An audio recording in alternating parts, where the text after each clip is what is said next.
Hi, everyone, and welcome to SOLCON 2020. My name is Barbra Dillon. I'm the editor-in-chief of Fan-Based Press and your moderator for this panel featuring industry insider Peter Murrieta, aka Mighty Peter, and scholar and curator Frederick Luis Aldama, aka Professor Latinx. And we're going to be discussing the launch of their new video cast, Mighty Peter and Professor Latinx Talk Pop. So without further ado, Frederick and Peter, first, thank you so much for chatting with me. It's always lovely to see both of you and to chat with you even virtually. Yes, I feel the same. Thank you, Barbara. Absolutely. Peter, why don't we start with you? What can you tell us about Mighty Peter and Professor Latinx Talk Pop, and what was the inspiration behind this new endeavor? Well, I think the inspiration was the panel that we were on with you for the launch of the Quince bilingual hardcover.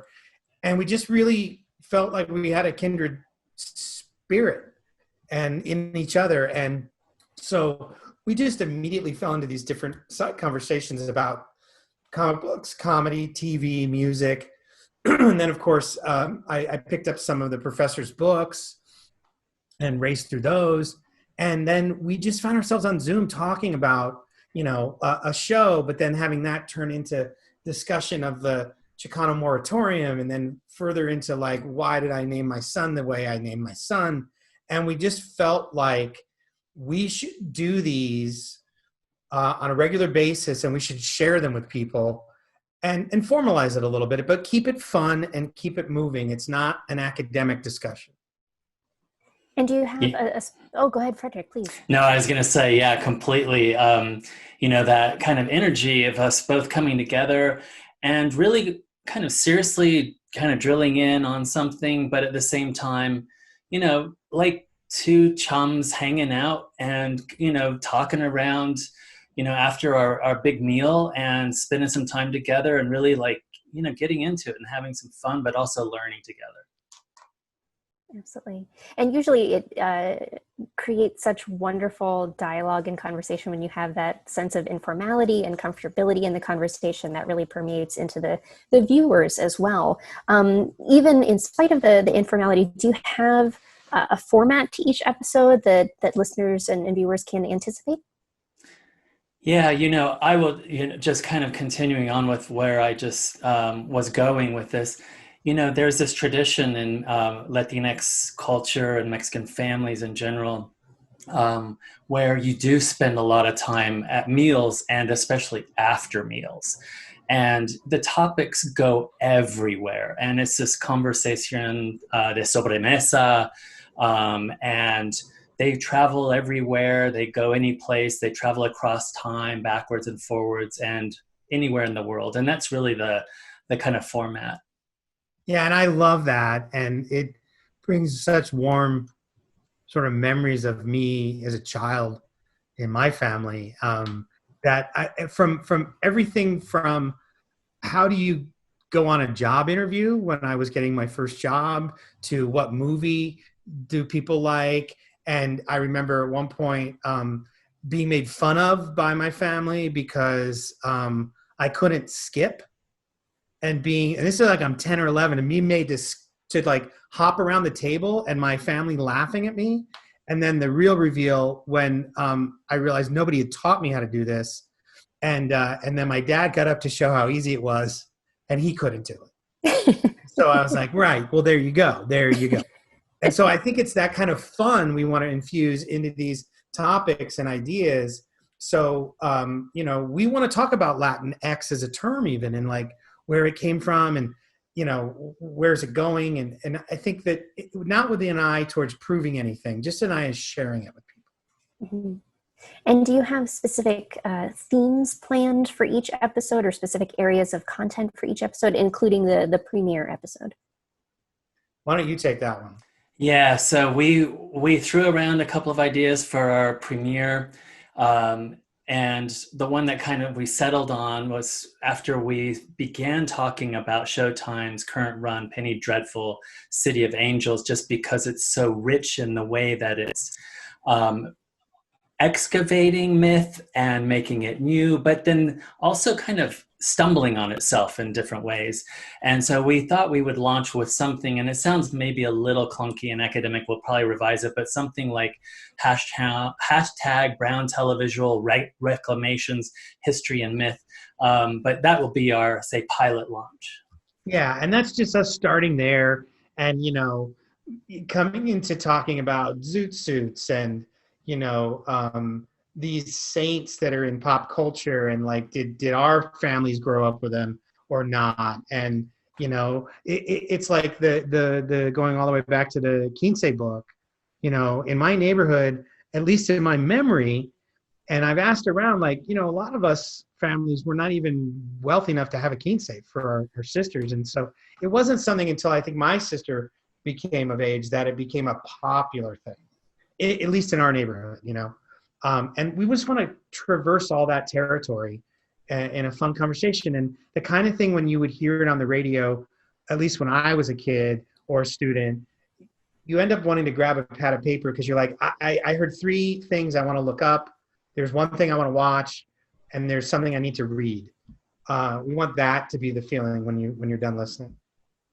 Absolutely. And will viewers anticipate that it will just be the 2 of you for each episode, or do you also anticipate bringing in guests as well? No, we want to bring in people and talk to them and include them in the conversation. It's after dinner, right? So we want to bring a guest in and have them lead, and then we'll follow. We're even talking about, do we have them on at the beginning or the end? And I think the answer was we want it to be flowing. So some weeks the topic will demand our guest is in at the top, and other weeks we'll have them come in after we've had our time.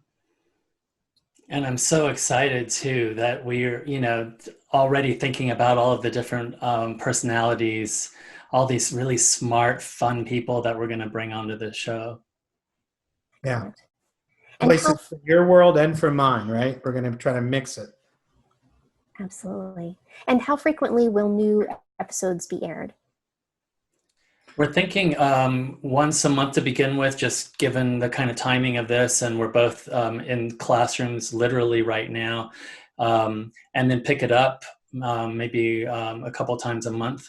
Yeah, we want to get going and ramp up to it. And I think the other thing we're excited about, we might as well give both of our homes a plug, that, with Ohio State and Arizona State, especially with my department just being named its own department, the New American Film School at Arizona State, kind of as a co-venture to make this available to both of our student bodies and the world at large.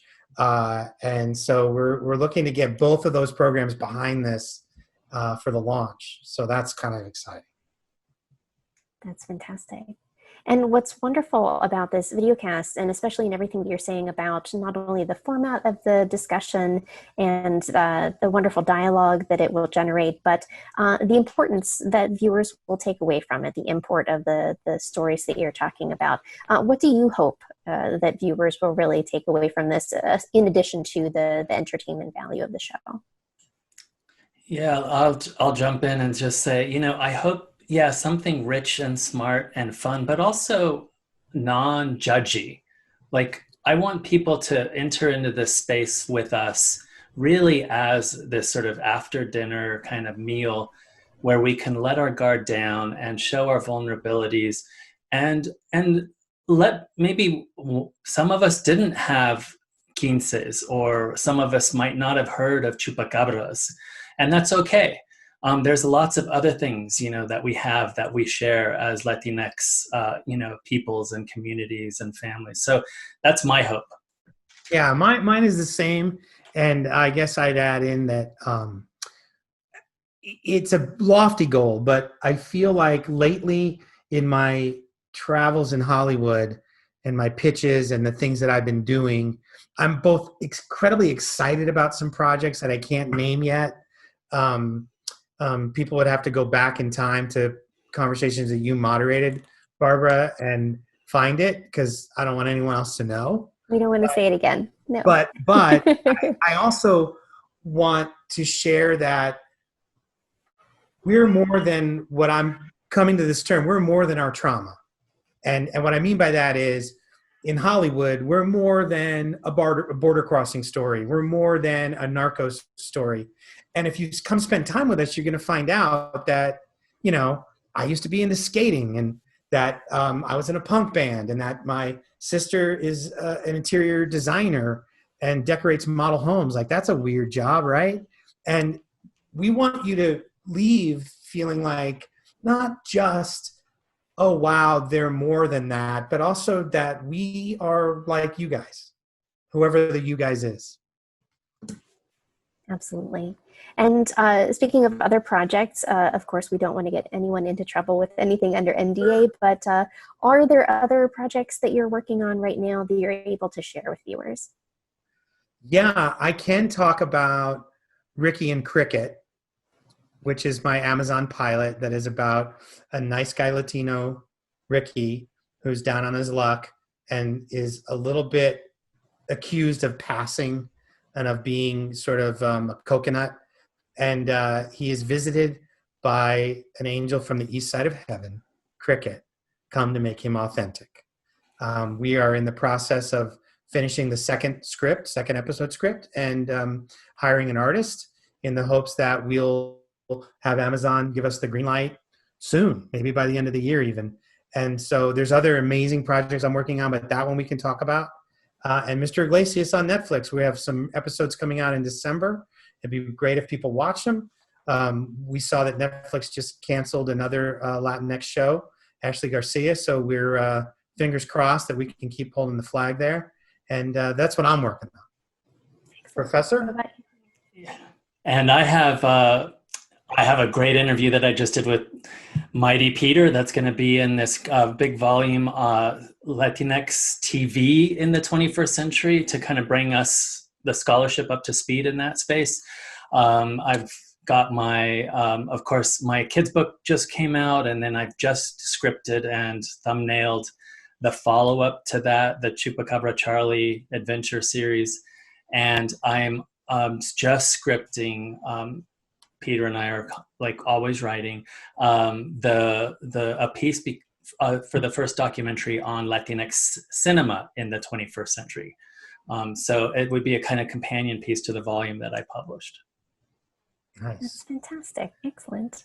And for viewers who want to learn more about Mighty Peter and Professor Latinx Talk Pop and definitely check out the first episode, what would be the best way to do so? I think would be to follow us. I'm Mighty Peter on Twitter and Instagram, and we'll tell you where it's housed as soon as we get it up and running. That's the best way to find us for me. And Professor Latinx as well, Twitter and Instagram, best spaces to find me. Yeah. Facebook is just personal for me and 5,214 of my closest friends. Absolutely. My rule on Facebook, by the way, for your audience is, if we have a mutual friend, I accept you. That's it. So try your luck. Well, Peter and Frederick, thank you so much, as always, for your time. And I'm super excited about this new video cast. So I definitely hope that all of the SOLCON viewers out there will check out the first episode and stick with the rest of the cast. But again, thank you both so much. I really appreciate it. Thank you. Thank you. Thank you.